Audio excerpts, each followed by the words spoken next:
Hello বন্ধুরা, অনেকদিন পর চলে এসেছি নতুন একটা ভিডিও নিয়ে। তো আজকে চলো চিকেন পকোড়া বানানো যাক। তো কীভাবে বানাচ্ছি পুরো ভিডিওটা দেখো, আশা করি ভালো লাগবে।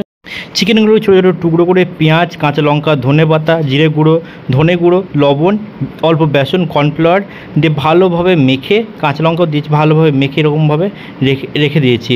তো এটা একটু ভিনিগারও দিয়েছিলাম সাথে। তো এরকমভাবে 10-15 মিনিট রেখে দিয়েছি। তো কড়াইটা গরম হয়ে গেছে, এবার এর মধ্যে সরষের তেল দিয়ে দেবো। সরষের তেল দিয়ে ভাজবো, তাহলে টেস্টটা একটু অন্যরকম হবে। তো সরষের তেল দিয়ে তেলটা গরম করে নেবো ভালোভাবে। তেল পুরো গরম হয়ে গেছে, ধোয়া বেরোচ্ছে। এবার এই চিকেনগুলোকে, এই পেঁয়াজ আর চিকেন মিক্স করা এটাকে গোল করে এরকম বলের মতন করে এর মধ্যে ছাড়বো। এবার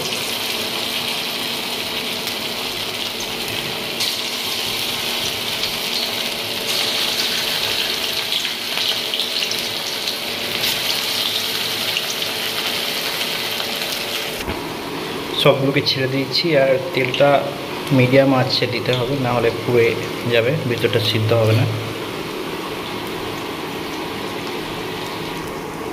এবার দেখে নেবো, হালকা ভাজা ভাজা হলে উল্টে দিতে হবে। এটা এখন কাঁচাই আছে, আর একটু ওয়েট করতে হবে। এবার একটু ভাজা ভাজা হচ্ছে, এগুলোকে উল্টে নেব, না হলে একদিক পুড়ে যাবে। তো একটা একটা সব উল্টে নেবো।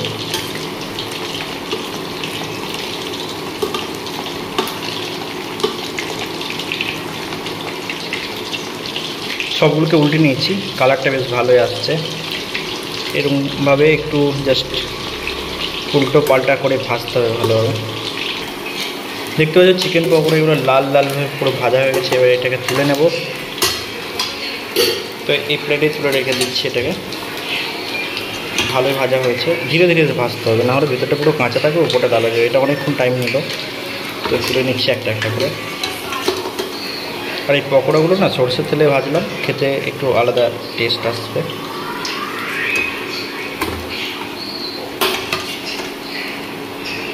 তেলটা ভালোভাবে ঝরিয়ে নিতে হবে।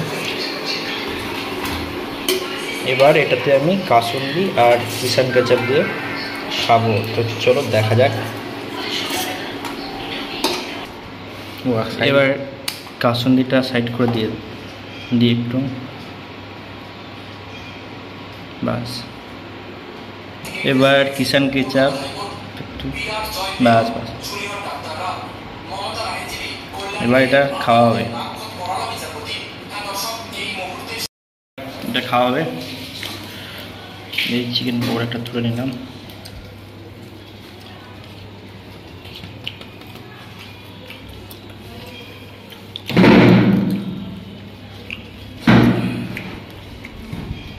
ছবি তুলেছ?